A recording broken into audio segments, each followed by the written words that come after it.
ఆంధ్ర వల్ల ఎటువంటి బెనిఫిట్స్ ఉన్నాయి, ఎలా ఉంది ప్రోగ్రామ్? చాలా బాగుందండి.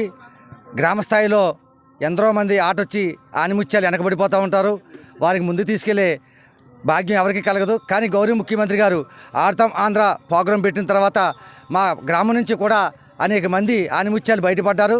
ఈరోజు మండల స్థాయిలో వీళ్ళు ఆడుతున్నారు. మండల స్థాయిలో ఆల్రెడీ మా గ్రామం నుంచి వచ్చిన అమ్మాయిలు కబడ్డీలో గెలిచి ఉన్నారు.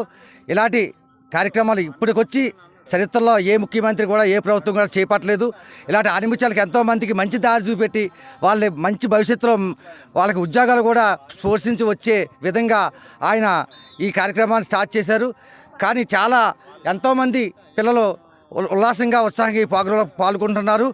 ఇది ముఖ్యంగా గౌరవ ఎమ్మెల్యే గారికి మా ముఖ్యమంత్రి గారికి ధన్యవాదాలు తెలుపుకుంటూ సెలవు తీసుకుంటున్నాను. మరి అలాగే ప్రతిపక్షం వాళ్ళు ఇరిగిపోయిన బ్యాట్లు ఇస్తున్నారు, ఏదో ఒక టైం పాస్ చేస్తున్నారు, అది ఇది అంటున్నారు. ఇది నిజమా?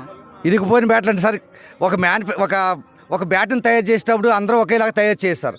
ఎక్కడో చిన్న పొరపాటును పట్టుకొని దాన్ని భూతద్దంలో చూపించాలని ప్రయత్నం చేస్తే దీనికి మనం ఏం చేయలేము సార్. అమ్మా ఎలా ఉందమ్మా ఆడదామా ఆంధ్ర? బాగుంది సార్. ఎలా ఉందమ్మా? అంటే మీలో ఉన్న టాలెంట్ అంతా గుర్తిస్తున్నారు మన జగన్ గారు. అంటే మీకు ఫ్యూచర్లో మంచి భవిష్యత్తు ఉంటుంది. మీలో ఉన్న టాలెంట్ తీయడానికి ఇది ఆడదాం ఆంధ్ర అనేది ఎలా ఫీల్ అవుతున్నారు మీరు అందరూ? చాలా హ్యాపీగా ఫీల్ అవుతున్నాం. మరి అందరికీ ధన్యవాదాలు చెప్తారా? Thank you CM sir. Thank you CM sir. Thank you CM sir. Thank you CM sir.